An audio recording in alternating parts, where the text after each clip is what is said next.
یہ میرا پیغام عاصم منیر صاحب کے لیے۔ محترم جناب، ہمیں یہ پاکستانیوں کو یہ لگتا ہے، میں شور بات کروں گا، زیادہ لمبی بات نہیں کروں گا،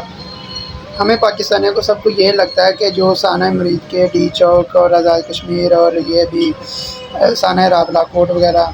یہ سارے نا آپ ہی کروا رہے ہیں۔ یہ قتل عام جو پاکستانیوں کا ہو رہا ہے، آزاد کشمیریوں کا ہو رہا ہے، گرتیوں کا ہو رہا ہے، جو آیت اللہ خامنہ کی شہادت کے بعد بھی ہوا، وہ قتل عام ہوا، یہ سارے آپ کروا رہے ہیں۔ عاصم منیر صاحب کو میں کہہ رہا ہوں کہ یہ آپ کروا رہے ہیں، ہمیں یہ ایسا لگتا ہے۔ یہ اب کیونکہ ہمارے پاس کوئی ثبوت نہیں ہے تو ہمیں ایسا کہہ لیں کہ پتہ ہے، لیکن چونکہ ثبوت نہیں ہے اس لیے ہم کہہ رہے ہیں کہ ایسا لگتا ہے۔ اب چونکہ لگتا ہے تو یہاں تو یہ ثابت کر دیں آپ آگے کہ یہ یعنی میڈیا پہ آئیں، آپ یہ ثابت کر دیں کہ یقین دلوا دیں ہمیں کہ یہ آپ نہیں کر رہے، یہ آپ کے اوپر الزام ہے۔ یہاں تو یہ ثابت کر دیں، یہاں تو ہمیں چونکہ پتہ ہے تو ہمیں کوئی 1% بھی شک نہیں ہے، 100% ہمیں یقین ہے کہ یہ قتل عام آپ نے کروائے ہیں، ایسا ہمیں لگتا ہے۔ میں پھر کہہ رہا ہوں کہ ہمیں ایسا لگتا ہے پاکستانیوں کو،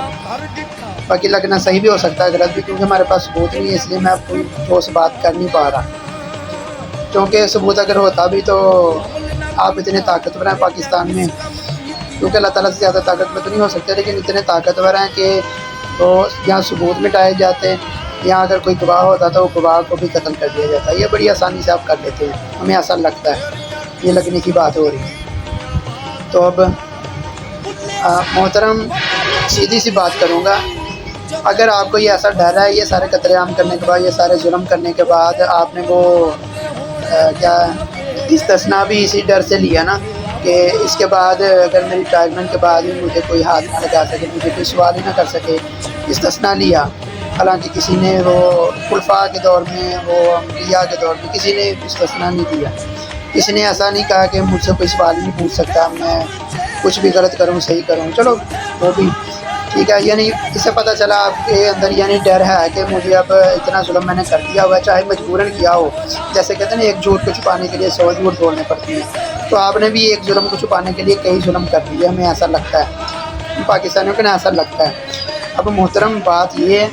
کہ اگر آپ کو ایسا لگ رہا ہے نا، آپ کو ایسا ڈر ہے، تو یقین کرے پاکستانی نا تھوڑے سے اشارے کی طرف انتظار آپ کی طرف سے دیکھ رہے ہیں کہ آپ کی طرف سے تھوڑا سا اشارہ ملے کہ آپ بیک ہو گئے ہیں، آپ اپنے ظلم سے پیچھے ہٹ گئے ہیں، آپ اپنے مورچوں میں واپس چلے گئے ہیں، آپ اپنی ڈیوٹی پہ واپس چلے گئے ہیں، آپ اب سیاست میں مداخلت نہیں کریں گے، اب آپ کوئی ظلم نہیں کریں گے، چاہے نہ پی ٹی آئی کا ساتھ دیں گے، نہ نون لیگ کا، نہ پیپل پارٹی کا، نہ کسی اور جماعت کا ساتھ دیں گے۔ تو یقین کریں میں کنفرم یہ بات کہہ سکتا ہوں، میں عام لوگوں میں پھرتا ہوں، مجھے پتہ ہے اس چیز کا، تو سوشل میڈیا پہ بہت یوز کرتے ہیں، ہمیں پتہ ہے اس چیز کا، تو مجھے لازمی طور پر اس چیز کا پتہ ہے کہ پاکستانی آپ کو سراہیں گے، آپ کو سر کے اوپر اور آپ یقین کریں پاکستانی آپ کو، میں وہی بات جو کہہ رہا ہوں کہ اپنے سر پہ بٹھائیں گے، تو آپ کو بہت اپریشیٹ کریں گے۔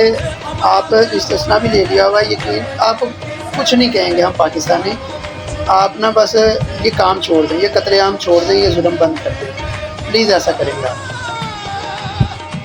اور ہمیں ایسا لگتا ہے یعنی کہ یہ الیکشن چوری بھی آپ کروا رہے ہیں، ہمیں ایسا لگتا ہے، اب لگنا صحیح بھی ہو سکتا ہے، غلط بھی، چونکہ ثبوت نہیں ہے اس لیے میں ٹھوس بات کر نہیں رہا، تو ایسا لگتا ہے ہمیں کہ الیکشن جو 8 فروری کا بھی چوری آپ نے کروایا ہے، گلگت بلتستان والا بھی چوری آپ نے کروایا، ہمیں ایسا لگتا ہے، لگنا صحیح بھی ہو سکتا ہے، غلط بھی، میں بار بار کہہ رہا ہوں، تو پلیز ایسا نہ کریں، ظلم نہ کریں، تو اپنی ڈیوٹی پہ واپس چلے جائیں۔ مزید میں آپ کو دوبارہ یہ کہہ رہا ہوں کہ ہم آپ کے خلاف کچھ نہیں کریں گے، ہم پاکستانیوں کو بہت یعنی ہم قابل قوم ہیں، ہمیں ترقی کرنے کی، پلیز باقی ملک ہم سے آگے جاتے جا رہے ہیں، دبئی ہم سے سیکھ کے آگے چلا گیا، ہماری ایئر لائن بک گئی، حالانکہ وہ دوسری ایئر لائنوں کو سکھانے والی تھی، تو حالانکہ خریدی بھی آپ نے کی فوجی فرٹیلائزر نے، بہت ساری چیزیں ہیں، لیکن یقین کریں ہم آپ کو کچھ نہیں کہیں گے، آپ استثناء بھی آپ نے لے لیا ہوا ہے، آپ پلیز اپنے مورچوں میں واپس چلے جائیں، تو پلیز ایسا نہ کریں، ظلم نہ کریں، اسے ختم کریں، قتل عام نہ کریں، بس کریں۔